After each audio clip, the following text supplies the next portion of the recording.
You may not know this, but a few years ago, a French company called Gameloft developed a remake for the Oregon Trail. It was published by Apple, of all companies, for their obscure Apple Arcade platform. Luckily for me, I have an Apple Arcade subscription, so I was shocked when I saw there was a new version of a game I've been playing for years. The game's store page claims that it wants to be true to the original, but that's not true, technically. What the hell is that supposed to be? What you're looking at is the real original Oregon Trail. It was made by three guys in 1971 for a computer you've never heard of. The version that people think of when they say the original wouldn't be released until 1985 for the Apple II. But you probably didn't even play it on the Apple II. You're probably thinking of the 1990 DOS version. That's probably why the new game was an Apple Arcade exclusive. Are you confused yet? But that's enough history. Let's just start the game. Upon booting up the game, you see three things that every gamer hates. Publisher splash screen, an annoying warning telling you to take breaks, and an appeal to diversity. The moment I saw this message, I took it as a red flag. None of these words matter if the game sucks. But the ability to play as an American Indian was pretty enticing, so I continued on. The first thing I want to note about this game is the amazing art style and presentation. There's so many shots that look so beautiful and vibrant. The way the characters are represented with the pixel art and the subtle shading contrast amazingly with a cartoony 3D background. I wish other games would try to look similar to this. The lighting, the water, look at it. It's the only game in existence where the daytime looks better than night. I usually hate bloom effects, but they really pull it off here. I haven't made a drawing based on the game, but you have to watch at the end for that. The game has some differences from the original. The characters now walk outside of the wagon, in front of the oxen. When you start the game and assemble your party, you can choose personality traits that affects how the characters respond to circumstances that occur during your adventure. A brilliant traveler is more likely to be able to haggle a seller than a dim-witted person is. One trait I find hilarious is jealousy. This guy in my party became dejected any time one of the members were successful at anything.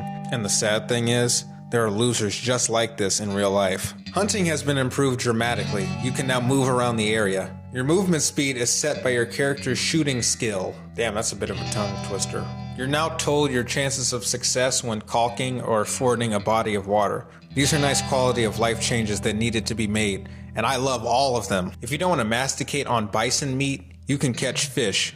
I only caught fish to sell it later down the road for extra money because you spend most of it at the beginning of the game. Morale is also a new addition. Simply put, if someone's meter gets too low, they'll become forlorn. If they stay like that, they leave.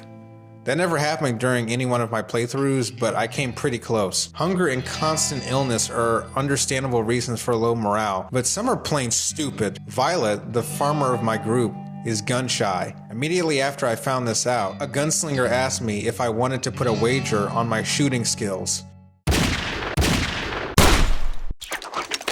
This girl would not last a minute in modern America, especially Chicago. To keep the game from being too boring or slow, they have added a lot of mini-games and NPCs to liven up your experience.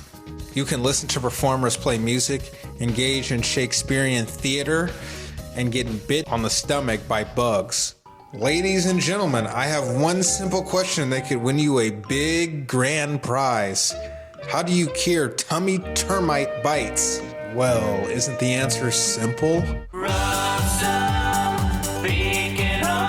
There's even a section where you have to let a war veteran sit in your wagon and stuff him inside of this Resident Evil style inventory the game gives you. Sometimes he can fall out if the wagon is damaged. Besides the main game, there are extra game modes like journeys. These are shorter challenges that put you in a specific situation. This is where you first get the chance to play as a Native American. It was cool at first, but the novelty wore off pretty fast because none of the NPCs treat the Indian or black characters differently, which I think is a pretty big missed opportunity. Maybe if they spent time writing about diversity, it could have been fleshed out more. What little we do get can be interesting. There's a part where you encounter a soldier trying to pass an Indian toll without paying. This creates an argument between the soldier and Mata Oyuhi, a representative of the Lakota tribe. You have to settle this disagreement by siding with one of these two. While this was cool, really cool on my first time, the second playthrough revealed a disappointing fact. Your decision doesn't even matter. A treaty between the natives and the government is still signed later, and the dialogue is all the same. I don't think it's unreasonable for me to want a little variety for my replays. Nobody here is a real figure from history, so why weren't any creative liberties taken to enhance the experience? Stop putting false choices in your video games. It's lazy and boring. The game has noticeably abandoned its educational past. The only way to learn from this is to dig into a journal that's hidden deep inside the pause menu, something most players are not going to do. I definitely didn't. This was a very big part of the old games. I mean, the IP even used to be owned by a corporation called The Learning Company, which was founded by Kevin O'Leary, by the way. You're a get the out of here. One thing I did notice while playing is that your party only contains 4 people as opposed to 5 like in the original. This is because characters die more infrequently than they used to. Illnesses can now be treated with traditional bottled medicine or herbal plants. You'll need it for when somebody randomly trips over a rock and breaks their foot. When somebody catches dysentery, they will periodically pull down their pants and take a crap right in front of everybody. Dude, why can't you just dig up a hole and do that somewhere else? If you play the new Oregon or Bust difficulty, you might experience more deaths. Personally, I found this mode to be more fun, but some people might get turned off by your wagon constantly breaking down, or your characters dying from dysentery or cholera. The game ends with the same 2 choices: float down the river or pay a toll. Of course, I chose the fun option and made it out with only a slight scratch. Okay, one of the ladies in my party died, but you know what? Who cares? Stuff happens. All in all, I enjoyed the game, and I can confidently say that this is the definitive version to play, despite some of its shortcomings. I'm very impressed. This might actually be the greatest remake ever made. Here's my drawing, because you stayed till the end.